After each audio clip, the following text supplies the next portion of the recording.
Hi friends, welcome back to our channel. இன்றைக்கி வந்து சூப்பரான டேஸ்ட்டான ஒரு பன்னீர் பட்டர் மசாலா செய்யலாம்.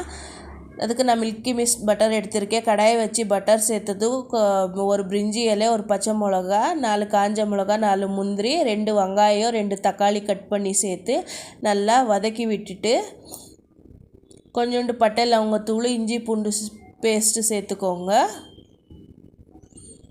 சேர்த்துட்டு அதையும் நல்லா கலரி விட்டு எடுத்துட்டு கொஞ்சோண்டு உப்பு, மஞ்சத்தூள், காஷ்மீரி ரெட் சில்லி பவுடரு, அதுக்கப்புறம் கரம் மசாலா, பட்டை லவங்கத்தூள், சீரகத்தூள் இவ்வளோத்தையும் சேர்த்து நல்லா கலரி விட்டுட்டு பச்சை வாசனை போக நல்லா கலரி விட்டு சூடு ஆறுனதும் மிக்ஸி ஜாரில் சேர்த்து நல்லா நைஸாக ருப்பி எடுத்துக்கணும். அதே கடாயில் எண்ணெய் விட்டு எண்ணெய் காஞ்சதும் ருப்பின மசாலாவை ஊற்றி நல்லா 10 நிமிஷம் பச்சை வாசனை போனதும் அதுக்கப்புறம் உப்பு பத்தல, நான் இன்னும் கொஞ்சம் உப்பு சேர்த்துருக்கேன். நான் வந்து நந்தினி பன்னீர் எடுத்திருக்கேன். க்யூப்ஸாக கட் பண்ணி சேர்த்து 10 நிமிஷம் கொதிக்க விட்டு வெந்ததும் கஸ்தூரி முத்தி சேர்த்து கலந்து இறக்குனா சூப்பரான டேஸ்டான பன்னீர் பட்டர் மசாலா ரெடி ஆகிடும்.